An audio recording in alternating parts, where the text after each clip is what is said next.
अस्सलाम वालेकुम दोस्तों, की हाल चाल है। मैं थोड़ा मेज़बान मोहम्मद शाह ते तुसीं देख रहे हो अपना यूट्यूब चैनल सुपर टीवी। सब तो पहले तो जेडे भरा अपने चैनल ते नवे आए आ जिन्हां दे कोल सबसक्राइब दा बटन जेड़ा लाल रंग दा आ रहा उन्हां नूं रिक्वेस्ट आ कि चैनल नूं सबसक्राइब करो ते नाल बैल जेड़ा उन्होंने प्रेस करो ताकि जेडे बैल दे उपर दो पार आ जाण, चैनल नाल जुड़े रहोगे। ए दोस्तों फार सेल वास्ते लैके आए जानवर तुहाडे लई माशाअल्लाह, अनमोल चीज़ां, अनमोल तोहफे शौकीन भरावां वास्ते। जेडे वीर शौकीन ने उन्होंने वास्ते है माल, यानी कि जिन्होंने माल की परख आ उन्होंने वास्ते ये कई बंदे तो यानी कि जी मैं देखता होना कॉमेंट में 75,000 वाली शै होंगी वो थले 30,000 रुपया रेट लाया होंगे। मुहब्बत आना वीरां दी भी ते आ माल फार सेल वास्ते लैके आंदे आ 275,000 रुपये ना। आ 35 तो 40 जानवर इस टाइम खड़े ने माशाल्लाह, चेक कर सकते हो। 4-5 मन भार है इन्होंने बछियां का। तैयार अल्लाह की मेहरबानी ना है फार्म जो बच्छा हो तो नवियां हो सकती। आ सारी लाट जी आ पूरी की पूरी जी है फार सेल है 75,000 रुपये ना।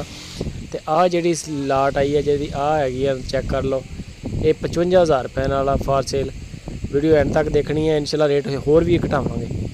यह 55,000 रुपये वाला आ माशाल्लाह चेक कर लो बच्चियाँ प्योर ने सहीवाल दे विच ने, लेकिन इन्हां दे विच यानी कि है कि थोड़ा जिहा साइज़ छोटा है। वो जड़ियाँ 75 वालियाँ वो कद काठ च वड्डियां हैगियां, वो संभलियां हुई काफ़ी ज़्यादा है भी तगड़ियां ने माशाल्लाह। 55,000 रुपया सेल है इन्हां दी। ते अगर किसी वीर नूं पसंद आवे तो फीस भाई का नंबर उपर चल रहा। इरफान डेयरी फार्म लोकेशन है चिस्सियां, तुसीं इन्हां नाल राबता कर सकते हो। उपर नंबर चल रहा। ये सारी लाट यानी कि इन्हां को इस टाइम में भी जानवर कोई 25-30 जानवर खड़े ने जेडे 55,000 रुपये नाल पुट्ठा इस टाइम, यानी कि तुसीं जिहड़ा मर्जी फार्म दे आके चुगो माल आपकी मर्जी का पसंद कर लो। बाकी मजीद यानी कि जी कोई गुंजाइश हुई वाधा घाटा होया वो तुहाडे नाल फीस भाई करनगे। अगर किसी वीर नूं लोड़ आ तो तुसीं उन्हां नाल राबता करो, वो इंशाल्लाह पूरा रिस्पॉन्स कराउणगे। तुसीं मजीद बल्कि फार्म विजिट करो, फार्म ते आओगे तो ज़्यादा माल आ माशाल्लाह, ज़्यादा चीज़ां ज़्यादा माल हो तो सिलैक्शन बंदे की अच्छी हो जाती, अच्छी शै बंदा देख लैंदा। ते आ डील लैके आए 200 चौलस्तानी दी, इहदे विच बच्छियां भी ने बच्चे भी ने, चेक कर सकते हो माशाल्लाह। सारियां धुन्नां वालियां ते लम्मी लम्मी बेल ते झालां वाली है।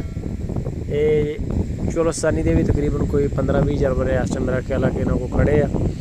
ये भी सेल वास्ते लाए ने ते इन्होंने कीमत रखी 55,000 रुपया फी पुट्ठा। जे अगर किसी भरा नूं ये पसंद आवे, काफ़ी माल है यानी कि सहीवाल दे 2 कैटागरियां च है 75,000 55,000। फिर यह जो माल हैगा यह भी तुसीं चेक कर लो 55,000 दे विच चौलस्तानी माल। फार्मां वास्ते जेडे वीर माल अजकल पा रहे हैं चौलस्तानी दे नाल क्रॉस हैगा वा, प्योर नहीं है अच्छा फार्म है दूसरा सूआ माल पाया होया इन्होंने। सिंगों मेणी कह लो रेट बहुत अच्छे होंगे बिल्कुल। ਜਦੋਂ ਵੀ ਮੰਡੀ 'ਚ ਜਾਂਦੇ ਆ ਦੁੱਧ ਦੇ ਰਹੀ ਆ 10 ਲੀਟਰ 2 ਲੈ ਜਾਂਦੇ ਆ ਤੇ ਜਦੋਂ ਅਸੀਂ ਇਹਦਾ ਬੱਚਾ ਹੈਗਾ ਹੁੰਦੇ ਆ ਤੇ ਤਕਰੀਬਨ ਇਹਨੂੰ 6-7 ਦਿਨ ਹੀ ਹੋਏ ਹਲੇ ਸੂਈ। ਰੇਟ ਅੱਛੇ ਆ, ਅਗਰ ਕਿਸੇ ਵੀਰ ਨੂੰ ਭਰਾ ਨੂੰ ਪਸੰਦ ਆਉਂਦੀ ਆ ਤਾਂ ਉੱਪਰ ਫੀਸ ਭਾਈ ਦਾ ਨੰਬਰ ਚੱਲ ਰਿਹਾ। ਬਹੁਤ ਸਾਰਾ ਖਿਆਲ ਰੱਖਣਾ। ਫਿਰ ਇੱਕ ਨਵੀਂ ਵੀਡੀਓ 'ਚ ਇੰਸ਼ਾਅੱਲਾਹ। ਲੋਕੇਸ਼ਨ ਹੈ ਇਹਦੀ ਚਿਸ਼ਤੀਆਂ ਸਿਟੀ।